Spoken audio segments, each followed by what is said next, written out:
আমরা ফজর পরেই দেখছি কওমি মাদ্রাসার হাজার হাজার ছাত্র যাত্রাবাড়ি রাজপথে লাঠি হাতে নিয়ে দাঁড়ায় গেছে। এই মাদ্রাসার ছাত্ররা যদি জুলাই বিপ্লবে নেতৃত্ব না দিলে তো হাসিনার পতন না হতো, আপনি প্রধানমন্ত্রী হইতে পারতেন না, কেউ স্বরাষ্ট্রমন্ত্রী হইতে পারতেন না, গাড়িতে পতাকা লাগানোর সুযোগ তো দূরের কথা, রাস্তায় বের হওয়ার সুযোগ পান নাই। জুলাই বিপ্লবের পুরো সিনারিটা আমাদের চোখের সামনে ভাসতেছে। তা আমরা এক জায়গায় থাকতাম, এক জায়গায় খাইতাম, আর এক জায়গায় ঘুমাইতাম, পুলিশ যাতে আমরা কোন জায়গায় আছি এটা ধরতে না পারে। 4 তারিখে যখন সারা বাংলাদেশেই RAB, BDR, police, Chhatra League, Awami League, Jubo League, গুন্ডালীগ, হুন্ডালীগ যা আছে সম্মিলিত আক্রমণ করেও বাংলাদেশের 1 ইঞ্চি জায়গা থেকেও ছাত্র জনতাকে হটানো সম্ভব হয় নাই। ওই দিনই কার্যত সরকারের পতন হয়ে গেছে। আর আমরা 4 তারিখে রাতেই চিন্তা করলাম যে 4 তারিখে তো অনেক বড় ঘটনা ঘটে গেল, প্রচুর লোক 4 তারিখে শহীদ হয়েছে। 3 তারিখ পর্যন্ত যত লোক শহীদ হয়েছে তার চাইতে বেশি লোক শহীদ হয়েছে 4 তারিখে। 4 তারিখে গোটা বাংলাদেশের রাজপথ ছিল ছাত্র জনতার দখলে। শহীদ আবু সাঈদের ঘটনার পর থেকেই ছাত্রদের সাথে সাথে ছাত্র জনগণও পাশে রাস্তায় নেমে গেছে, শিক্ষকরা রাস্তায় নেমে গেছে, সাধারণ মানুষ রাস্তায় নেমে গেছে, ঠেলাওয়ালা, ভ্যানওয়ালা, রিক্সাওয়ালা সবাই তখন আন্দোলনের সামনের কাতারের সেনাপতির ভূমিকায় অবতীর্ণ হয়েছে।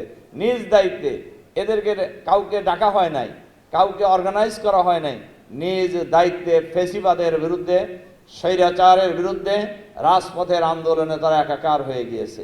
তখন আমরা চিন্তা করলাম যে 4 তারিখে যেহেতু এত ঘটনা ঘটলো, 5 তারিখে রাস্তায় লোক নামানো কঠিন হবে। সেনাবাহিনী যে ভূমিকা রাখবে না এটা তো তখন আমরা জানি না, সেনাবাহিনী যে হাসিনার কথায় গুলি চালাবে না এটা তো আমরা তখনও জানি না। তখন মৌলানা মাদানিকে আমরা রাত্রিবেলা ডাকলাম যে সকালবেলা যেন মাদ্রাসার ছাত্ররা যেন ব্যাপকভাবে যেন এই উত্তরা এবং যাত্রাবাড়ির এই সাইডে লাগে, এবং ওনাকে আমরা সাজেশন দিলাম যে কওমি মাদ্রাসার প্রত্যেকটা মাদ্রাসার মোহতামিমের কাছে রাতের বেলায় মেসেজ পৌঁছে। তখন তো ইন্টারনেট বন্ধ, ফোন বন্ধ, সব কিছুই বন্ধ।